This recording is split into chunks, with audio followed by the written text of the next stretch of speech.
ముందు సాక్షాత్కరిస్తున్నట్టు కనబడుతుంది. సమస్య అక్కడ ఉంది అని తెలుస్తూ ఉంది. కానీ ఏం చేయాలి, ఎట్లా సమస్యని పరిష్కరించాలనే విషయం లోపల కొత్త ప్రభుత్వం అడుగులు ఇంకా తడబడుతున్నట్టే కనబడుతూ ఉన్నాయి. రోజుకొక వార్త లీకుల రూపం లోపల ఎక్కడో ఒక చోట ఒక మంత్రి మాట్లాడుతూ ఉన్నాడు. అప్రాపరేట్గా యాక్షన్ అంటూ ఏదైనా మొదలైందా అంటే ఇంకా ఆట మొదలు పెడుతున్నాం, రేపు మొదలు పెడుతున్నాం, ఎల్లుండి మొదలు పెడుతున్నాం అని చెప్తా ఉన్నారు తప్ప ఎక్కడ కూడా ప్రాపర్గా యాక్షన్ మొదలైనట్టు కనబడతలేదు. అది సోమేష్ కుమార్ గారు చీఫ్ సెక్రటరీగా పనిచేసినటువంటి సోమేష్ కుమార్ గారి శ్రీమతి పేరు మీద రిజిస్టర్ అయిన 25 ఎకరాల భూమి విషయంలో ఆయనే చీఫ్ సెక్రటరీ. ధరణి అనే పదాన్ని తీసుకొచ్చిందే ఆయన. అసలు తెలంగాణలో మొత్తం రెవెన్యూ సిస్టాన్ని మొత్తాన్ని మారుస్తామని చెప్పిన ఆయన శ్రీమతి పేరు మీదకి 25 ఎకరాలు వచ్చింది అని తెలిసింది. ఆయన ఒక ప్రభుత్వ ఉద్యోగిగా రిటైర్డ్ అయ్యిండు. రిటైర్డ్ అయిన తర్వాత ప్రభుత్వానికి సలహాదారుగా పనిచేసిండు. సో ఎందుకు ఏసీబీ కేసు నమోదు చేయడంలో రాష్ట్ర ప్రభుత్వానికి ఉన్న ఇబ్బంది ఏంది? పేపర్లకు ఇచ్చి, టీవీలకు ఇచ్చి, ఛానళ్ళకి ఇచ్చి, క్వశ్చన్ మార్కులు పెట్టి, ఆశ్చర్యార్థకాలు పెట్టి, ఇవన్నీ ఎందుకు పంచాయతీలు? When you noticed that there is some discrepancy, why can't you register a case immediately? ఒక ప్రభుత్వ ప్రధాన కార్యదర్శిగా పనిచేసి ప్రభుత్వం లోపల ప్రత్యేక సలహాదారుడుగా రిటైర్డ్ అయిన తర్వాత లబ్ధి పొందినాడని మనం ఆరోపించినటువంటి వ్యక్తులు తిరిగి సర్వీసులో ఉన్నటువంటి సందర్భం లోపల డిఓపిటి నిబంధనలకు వ్యతిరేకంగా తమ కుటుంబ సభ్యుల పేరు మీద ఆస్తుల్ని రిజిస్టర్ చేసుకున్నట్టు మీకు ప్రాపర్గా డాక్యుమెంట్ కనబడుతుంది, సోషల్ మీడియాలో కనబడుతుంది, అన్ని వాట్సాప్ గ్రూప్లలో మీరే ప్రమోట్ చేస్తారు. ఏం యాక్షన్ తీసుకున్నారు అంటే యాక్షన్ జీరో. ఏం యాక్షన్ తీసుకోవాలనే దగ్గర ఊగిసలాడతారా? ఒక చీఫ్ సెక్రటరీ స్థాయిలో ఉన్నటువంటి అధికారి ధరణి పేరిట అక్రమంగా ఆస్తులు సంపాదించినట్టు మన నోటీస్కి వస్తే వెంటనే విచారణ ప్రారంభించడానికి ఈ రాష్ట్ర ప్రభుత్వానికి ఉన్నటువంటి ఇబ్బంది అయింది. ప్రతిపక్షంలో ఉన్నప్పుడు ప్రస్తుత ముఖ్యమంత్రి రేవంత్ రెడ్డి గారు ప్రతిరోజు ప్రెస్ మీట్ పెట్టి మేము అధికారంలోకి వస్తే అప్పుడు డీజీపీ మహేందర్ రెడ్డిని అంతు చూస్తా అని చెప్పిండు. ఇలా మహేందర్ రెడ్డి సార్ వచ్చి ఆడున్నాడు, టీఎస్పీఎస్సీకి చైర్మన్ అయి కూర్చున్నాడు. అసలు ధరణిని తెచ్చి పేద ప్రజల కష్టం తీసుకొచ్చిర్రు, మేము ధరణినే మొత్తం తీసేస్తాం, భూమాతను తీసుకొస్తాం, భూమిని కాపాడుతాం, పేద రైతులకు అండగా ఉంటాం, తప్పు చేసినని శిక్షిస్తాం. మరి తప్పు శిక్ష ఎడికెళ్ళి మొదలు కావాలి? చీఫ్ సెక్రటరీ సోమేష్ కుమార్ గారి దగ్గర మొదలు కావాలి. మొదలు కాలేదు. ఒకరోజు first page banner item, next second day Hetero సంస్థకి ఇచ్చినటువంటి భూముల మీద దర్యాప్తు. ఒక ఆశ్చర్యార్థకం, ఒక question mark. What is this? రాష్ట్ర సర్వోన్నత న్యాయస్థానం స్పష్టంగా చెప్పింది ఆ నిర్ణయాన్ని పునఃసమీక్షించమని. అప్పుడున్నటువంటి ప్రభుత్వం తప్పు చేసింది, తప్పుడు జీవోలు ఇచ్చింది. మీరు అధికారంలోకి వచ్చి 45-50 రోజులు అవుతుంది. ఎందుకు తడబడుతున్నారు? ఎవరి పని వాళ్ళు ఎందుకు చేయలేకపోతున్నారు? అధికారులకు ప్రాపర్గా డైరెక్షన్స్ ఎందుకు ఇస్తలేరు? కేసు నమోదు చేసినాం. హెటిరో డ్రగ్స్ అనేటువంటి సంస్థ మీద కేసు నమోదు చేసినాం. ప్రభుత్వం వాళ్ళకి ఇచ్చినటువంటి భూమిలో పోయి ప్రభుత్వ స్థలం అని బోర్డు పెట్టుండ్రి. 75 గజాల లోపల ఇచ్చిన 59 జీవో మీదనేమో రిజిస్ట్రేషన్ లాపమని చెప్తారు. కానీ హైకోర్టు పునఃసమీక్షించమని చెప్పిన తర్వాత అక్కడ క్యాన్సర్ హాస్పిటల్ దగ్గర పనులు నడుస్తుంటే this land belongs to government అని బోర్డు పెట్టడానికి మనం ఇష్టపడతలేదు. ఎన్ని వేల కోట్ల భూమి అది? మీరే చెప్తా ఉన్నారు వేల కోట్ల భూములని పత్రికలకు లీకులు ఇచ్చి వార్తలు రాపిస్తూ ఉన్నాం. Then what is your problem? ఎందుకు హెటిరో సంస్థకి ఇచ్చినటువంటి భూమి ఇల్లీగల్ అని రాష్ట్ర ప్రభుత్వం గుర్తించిన తర్వాత కేసు నమోదు చేసి ఆ భూమిని స్వాధీనం చేసుకోవడంలో మనకున్న అభ్యంతరం ఏంది? అంటే ఇంకా మాట్లాడుకుందాం అనుకుంటుర్రా? What is the reason why the cases are being pending?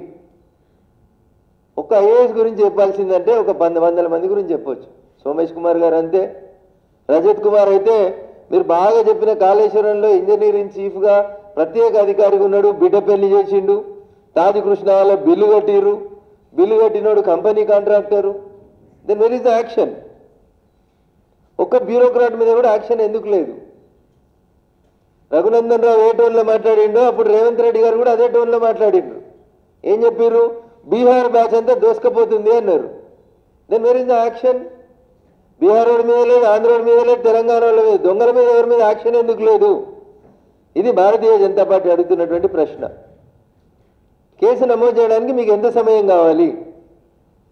ఎందుకు వీళ్ళందరూ రజత్ కుమార్ అట్లే ఉన్నాడు, సోమేష్ కుమార్ అట్లే ఉన్నాడు. ఇంకా దారుణం ఏంటంటే అరవింద్ కుమార్ గారు ఏమైంది ఓఆర్ఆర్ మీద రేవంత్ రెడ్డి గారు మీకు నాకు ఇద్దరికి లీగల్ నోటీస్ ఇచ్చింది కదా. ఇదే అరవింద్ కుమార్ అనే సారు ఓఆర్ఆర్లో టోల్ గేట్లో అవకతవకలు జరిగినాయంటే 1000 కోట్లకి నోటీస్ ఇచ్చింది కదా.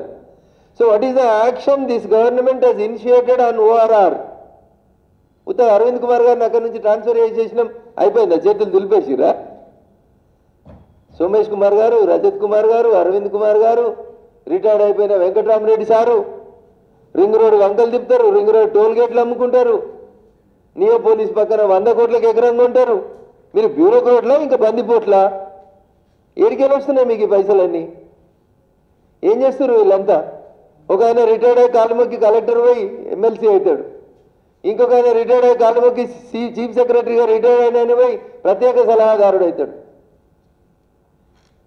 ఒకవేళ కాంగ్రెస్ బీఆర్ఎస్ మధ్యలో ఏం సంబంధం లేకపోతే బీఆర్ఎస్ ప్రభుత్వం అధికారంలో ఉన్నప్పుడు తప్పు చేసిన బ్యూరోక్రాట్లు వాళ్ళు తీసుకుపోయి ఎవరికైతే పంచిందని మనం అలిగేషన్ చేసినామో, కేసీఆర్ కుటుంబానికి ఈ అక్రమాలలో వాటాలు ఉన్నాయని చెప్పినామో, వాటి అన్నింటిలో అసలు విచారణ మొదలు కాకపోతే తెలంగాణ సమాజం ఏమనుకుంటుందంటే కాంగ్రెస్ బీఆర్ఎస్ రెండు కూడా ఒక నాణ్యానికి బొమ్మ బొరుసులాగా ప్రవర్తిస్తున్నాయి అనుకుంటున్నారు. పార్లమెంట్ ఎన్నికలు అయిపోయేదాకా ఈ బేరసారాలు ఇట్లే కొనసాగించుకొని పార్లమెంట్ ఎన్నికల లోపల లబ్ధి పొందేందుకు అధికారంలోకి వచ్చినటువంటి కాంగ్రెస్ పార్టీ ఏదో చేసినట్టు కనబడుతుందేమో తప్ప ఏంది కూడా గ్రౌండ్ లోపల పని కనబడతలేదు అనేది ఒక బాధ కనబడుతుంది. కొల్లూరు దగ్గర ఎలక్షన్ల కంటే ముందు, ఎన్నికల కోడ్ కంటే ముందు ఆగభాగం వచ్చి 2 BHK ఓపెన్ చేసిపోయారు. కేసీఆర్ నగర్ అని బోర్డు పెట్టారు. అరే ఇవాళ దాకా ఒక్క ఇల్లు లబ్ధిదారులకు ఎంపిక చేసి ఇచ్చిందా కాంగ్రెస్? ఒక్కలాని ఉంటురు అది అట్లా. దాన్ని మీరు తీసుకున్న బ్యాంకు లోన్ ఎంత, ప్రతి నెల కడుతున్న వడ్డీ ఎంత రాష్ట్ర ప్రభుత్వం? పేదోళ్ళు గుడిసెలు ఉంటున్న వాళ్ళని తీసుకుపోయి కట్టిన ఇళ్ళకి ఏడాదికోసారి 5 సార్లు రంగులు వేసిరు. ఆ బిల్డింగ్లకి రంగులు వచ్చిన బిల్డింగ్లకి ఇంకో 2000 ఇళ్ళు కొత్తవి తయారవుతాయి. ప్రజాధనాన్ని, ప్రభుత్వ ధనానికి ట్రస్టీగా ఉండాల్సినటువంటి రాష్ట్ర ప్రభుత్వం ఏ ఒక్క పని విషయం లోపల కూడా నిజాయితీగా అడుగులు వేస్తలేదేమో అనేటువంటి అనుమానం కాంగ్రెస్ పార్టీ పెద్దల మీద, కాంగ్రెస్ ప్రభుత్వం మీద కూడా కనబడుతుంది. మాటలేమో బాగా చెప్తా ఉన్నారు, రేపే వీళ్ళ మీద యాక్షన్ జరుగుతుంది, ఎల్లుండే వాళ్ళు జైలుకు పోతారు, కాళేశ్వరం అయిపోయింది అని చెప్పారు. ప్రతిపక్షాలు ఉన్నప్పుడు రేపే సిబిఐ విచారణ కావాలని డిమాండ్ చేసిరు. అధికారంలోకి వచ్చినాక ఇవాళ దాకా సప్పు లేదు. చాలా మంది టీఆర్ఎస్ ఎమ్మెల్యేల మీద మీరు అవినీతి ఆరోపణలు చేసిరు. ఒకరి మీద కేసు నమోదైందా? ఒకరి మీద యాక్షన్ స్టార్ట్ అయిందా? ఎప్పుడు పడుతుంది మీ తొలి అడుగు? ఎప్పుడు పడుతుంది మీకు? ఈ బ్యూరోక్రాట్ల మీద కేసు నమోదు చేయడంలో మీకున్నటువంటి ఇబ్బందులు ఏంది? నేను ఒక మాట అడుగుతున్నా రేవంత్ రెడ్డి గారిని మీ ద్వారా. చాలాసార్లు చెప్తారు రేవంత్ రెడ్డి గారు, రేవంత్ రెడ్డి అంటేనే రియల్ ఎస్టేట్, రియల్ ఎస్టేట్ అంటేనే రేవంత్ రెడ్డి, ఎకరాలలో కొనుక్కొని గజాలలో ఎట్లా అమ్ముకోవాలో నాకు బాగా తెలిసినోని, ఈ రాష్ట్రాన్ని ఎట్లా కాపాడాలో నాకు బాగా తెలుసు అని చెప్తారు రేవంత్ రెడ్డి గారు. నేను సూటి ఒక మాట అడుగుతున్నా రేవంత్ రెడ్డి గారిని. జూన్ 2, 2014 నుంచి మీరు ముఖ్యమంత్రిగా ప్రమాణ స్వీకారం చేసే రోజు సరికి బీఆర్ఎస్ పార్టీ అధికారంలో ఉన్నప్పుడు అమ్మిన భూములు ఎంత, అలకేట్ చేసిన భూములు ఎంత, దానం ఇచ్చిన భూములు ఎంత, ధరణిలో గయాబ్ చేసిన భూములు ఎంత, రిటైర్డ్ అయిన ఐఏఎస్లకి, మీ ప్రభుత్వానికి అనుకూలంగా ఆర్డర్లు రాసిన ఐఏఎస్లకి అప్పనంగా కట్టబెట్టినటువంటి భూములు ఎంత, అనకొండలు ఎంత, రాసకొండలు ఎంత, వీళ్ళ మీద ఏమైనా విచారణ చేస్తారా? పూర్వ శ్వేతపత్రం ఇస్తారా? ఫిబ్రవరి 6వ తారీఖు ఎప్పుడో బడ్జెట్ సెషన్ స్టార్ట్ అవుతుంది అని చెప్తారు. ఎంతసేపు మాటలు చెప్పి పేపర్లకి, సోషల్ మీడియాలకి లీకులు ఇచ్చి వదిలేస్తారా? తప్పు చేసింది చంద్రశేఖరరావు చెప్పినట్టు తనయుడైనా జైల్లో పెడతామని ఆయన చెప్పిండు. ఆయన ఏడిపోతాడో కాలం నిర్ణయిస్తుంది. మీరేం చేస్తారో చెప్పుండ్రు. టీఆర్ఎస్ ప్రభుత్వ హయాంలో శ్మశానాలు అమ్ముకున్నారని చెప్పినాం, నో సౌండ్. అధికారంలోకి వచ్చినాక రీసౌండ్ లేదు, యాక్షన్ లేదు. ఎంఆర్లో తెలంగాణ రైతుల భూములు పోతున్నాయని అంతంత ఎత్తగిరినాం తెలంగాణ ఉద్యమంలో. 10 ఏళ్ళ తెలంగాణ సర్కార్లో ఎంఆర్ ప్రాపర్టీస్ గానే ఉన్నాయి. దాంట్లో కొత్త కొత్త బంగ్లాలు పెద్ద పెద్ద రాజకీయ నాయకులు కట్టుకుంటూనే ఉన్నారు. లాంగ్వేజ్ ఏమైనా తెలియదు, వక్ఫ్ భూముల ఆస్తులు ఏమైనాయో తెలివై, పద్మాలయ స్టూడియోస్ ఏమైతున్నాయో తెలివై, గుట్ట తిరుగుతుంటే ఆ కోర్టులు జడ్జిలు ఉండేటువంటి ఇళ్ల పక్కన భూములు ఎడిపోతున్నాయో తెలుస్తలేవు. వీటన్నింటి మీద ఒక శ్వేతపత్రం ఇచ్చేటువంటి దమ్ము ధైర్యం ప్రస్తుతం ఉన్నటువంటి ప్రభుత్వానికి ఉందా లేదా, లేదా నిజాయితీగా శ్వేతపత్రం ఇచ్చి అసెంబ్లీలో ఎవరు దోషులో చెప్పడానికి మీరు సిద్ధంగా ఉన్నారా? లేదా వాళ్ళు ఇచ్చిర్రు మేము వచ్చినాం మాకేమిస్తారని లెక్కలు సెటిల్ చేసుకుంటారా? ఇది తెలంగాణ సమాజం నుంచి మీకు వస్తున్నటువంటి ప్రశ్న. కాబట్టి దీన్ని దయచేసి జూన్ 2, 2014 నుంచి ఇవాళ దాకా హెటిరోని తప్పు పట్టిర్రా, లాంకోని తప్పు పట్టిర్రా, పద్మాలయను తప్పు పట్టిర్రా, ఎంఆర్ గురించి మాట్లాడినరా, రాఘవేంద్రరావు గారి భూముల గురించి మాట్లాడినరా, అసలు ఏం చేస్తాం అనుకుంటుంది కాంగ్రెస్ పార్టీ? పెద్దల చేతుల్లోకి అప్పనంగా పోయినటువంటి భూముల విషయంలో నిజాయితీగా కేసులు నిర్ధారించి వాళ్ళ మీద అప్రాపరియేట్గా యాక్షన్ తీసుకొని వాళ్ళని శ్రీకృష్ణ జన్మస్థానానికి పంపిస్తారా, లేదా ఇచ్చిపుచ్చుకునే ధోరణి లోపల ఈ కేసులన్నీ మీడియా మిత్రులకు లీకేజ్ ఇచ్చి ఆ తర్వాత ఎక్కడెక్కడ సెటిల్మెంట్ జరుగుతున్నాయా? ఇది తెలంగాణ సమాజం తెలుసుకోవాలని కోరుకుంటుంది. ఇప్పుడు ఆయన ఒకైనా బీఆర్ఎస్ ఆయన అధికారం పోయిన తర్వాత ఏది పడితే అది మాట్లాడుతున్నాడు.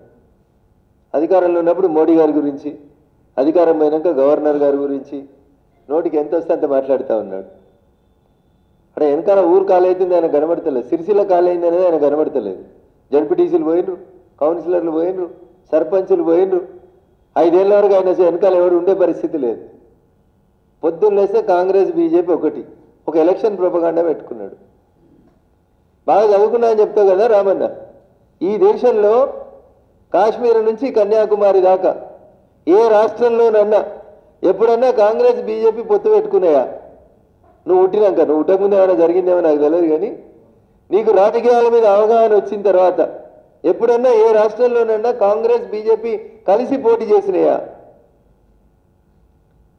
అధికారం పోయి బహుశా మతి భ్రమించినట్టు మాట్లాడుతూ ఉన్నాడు కేటీఆర్ రోజు పొద్దున్న లేస్తే.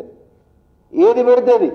అప్పుడు మోడీ గారి మీద కూడా అట్లే మాట్లాడినారు, కనీసం దేశ ప్రధాని అనే గౌరవం లేకుండా మాట్లాడినాడు.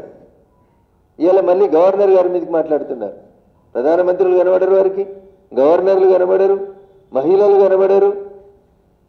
ఏది పడితే అది ఎట్లా పడితే అట్లా మాట్లాడుతూ ఉన్నారు. కేటీఆర్ గారు మీరు నోరు అదుపులో పెట్టుకోండి. మీరు ఎంత అరిచినా, మీరు ఎంత గగ్గోలు పెట్టినా కాంగ్రెస్ కాంగ్రెసే, బీజేపీ బీజేపీ, హంస హంసనే, కాకి కాకే. ఈ రెండింటి మధ్యలో ఉన్నటువంటి డిఫరెన్స్ మీకు అర్థం కాకపోతే కొంచెం పుస్తకాలు చదివి నేర్చుకుంటే బాగుంటుంది. ఎవరో రాసిచ్చిరని ఏదో పద్యాలు చెప్తూ వస్తూ ఉన్నారు. కనకపు సింహాసనమున శునకమును కూర్చుండబెట్టిన అని. ఇది ఎవరికి అప్లై కావాలి? ఎందుకు అప్లై కావాలి? ఒకసారి మంచిగా ఇంటికి పోయి మీ నాన్నని అడిగితే కరెక్ట్ చెప్తాడు. నువ్వు తెలుగు మీడియం చదివినట్టు లేవు, బహుశా ఇంగ్లీష్ మీడియంలో చదువుకొని ఎవరో రాసిస్తే సుమతి పద్యాలు చదువుతున్నట్టున్నావు. సందర్భోచితం లేకుండా ఏది పడితే అది మాట్లాడితే ప్రజలు తిరస్కరిస్తారు. ఇప్పటికే తిరస్కరించారు. నీకు ఎందుకు ఓటేయాలనే చెప్పు, ఎందుకు ఓటేయదో మేము చెప్తాం. 10 ఏళ్ల పాలనలో ఎన్నడూ ఢిల్లీలో టీఆర్ఎస్ గురించి, తెలంగాణ గురించి మీరు మాట్లాడలేదు కాబట్టే మీకు ఇవాళ ఎంపీ సీట్లలో 0 సీట్లు వస్తాయి.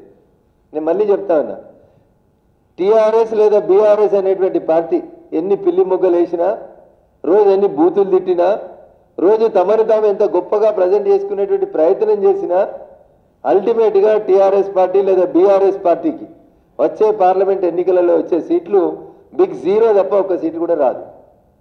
ఎందుకు వేయాలనేది ప్రజలు అడుగుతున్నారు. ఇవాళ బీఆర్ఎస్ ఎంపీ గెలిస్తే ఉంటాడా? రేపు 4 రోజులు ఉంటాడా? 2 నెలలు ఉంటాడా? అసలు ఉంటాడా లేదా అనేటువంటి ప్రశ్న ఇవాళ సమాజం నుంచి వస్తుంది. ఎందుకంటే మీరు అధికారంలో ఉన్నప్పుడు ఏం చేసిర్రో ఇవాళ అధికారంలో ఉన్న వాళ్ళు కూడా అదే చేస్తూ ఉన్నారు. మీరు కూడా అప్పుడప్పుడు ఒక ఎమ్మెల్యేని పిలిచి దరఖాస్తులు తీసుకొని, అప్పుడప్పుడు 2-3 పిలిచి ఏదో గొప్పగా నియోజకవర్గాలను అభివృద్ధి చేస్తామని మీరు ఏ మాట అయితే చెప్పినరో అదే మాటని ఇలా కాంగ్రెస్ ఫుల్ఫిల్ చేస్తుంది. 26 సంఖ్యకి దగ్గర పడ్డారు మీ సంఖ్య. వాళ్ళు గోడ దుంకకుండా కాపాడుకునే చేతన అయితే కాపాడుకో కేటీఆర్. ఉంటే ఉంటాడు, పోతే పోతాడు. అందరూ పోయినా నీకు తెలిసిన తర్వాత ఇక నువ్వు ఉంటాడేంది, పోతే పోతాడేంది. నువ్వు ఉండమనే వాళ్ళు ఉండలేరు గట్ల. నువ్వు గేట్లు బంద్ చేస్తే కూడా నీ దగ్గర ఎవడు మిగిలితట్లేడు.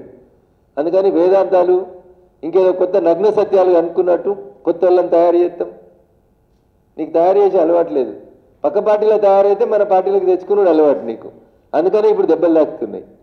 తెలంగాణ ఉద్యమంలో 14 ఏళ్ళు మీ నాయనతోటి కలిసి పనిచేసినోని ఒక్కరిని కూడా మీరు గుర్తించలే, గౌరవించలే, సముచిత స్థానం ఇవ్వలే.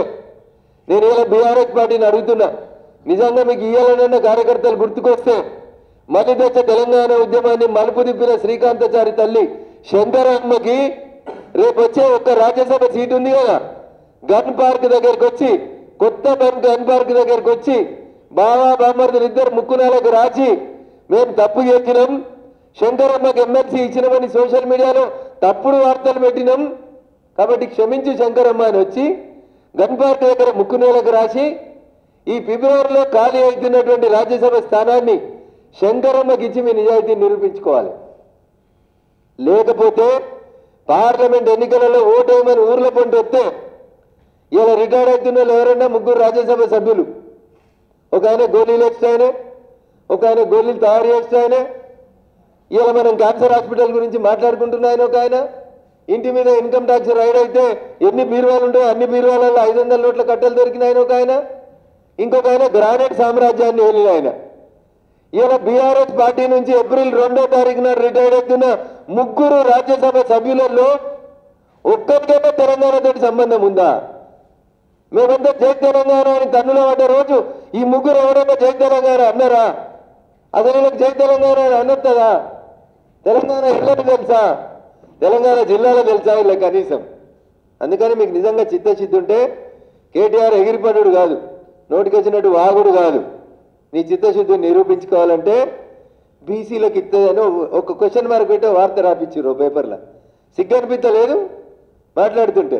అందుకని మలిదశ తెలంగాణ ఉద్యమాన్ని మలుపు తిప్పిన శ్రీకాంతాచారి తల్లి శంకరమ్మకి ఇచ్చి తప్పైందని మీరు 100 కోట్లతోటి మొదలుపెట్టి 500 కోట్లకు పెంచి ఆంధ్రోళ్లతోటి కట్టించిన అమరవీరుల స్తూపం కాడికి వచ్చి చెంపలేసుకోమని చెప్పి టీఆర్ఎస్ పార్టీకి కేటీఆర్కి ఈ సందర్భంగా సూచిస్తా ఉన్నాం. నోరు మాత్రం అదుపులో పెట్టుకో.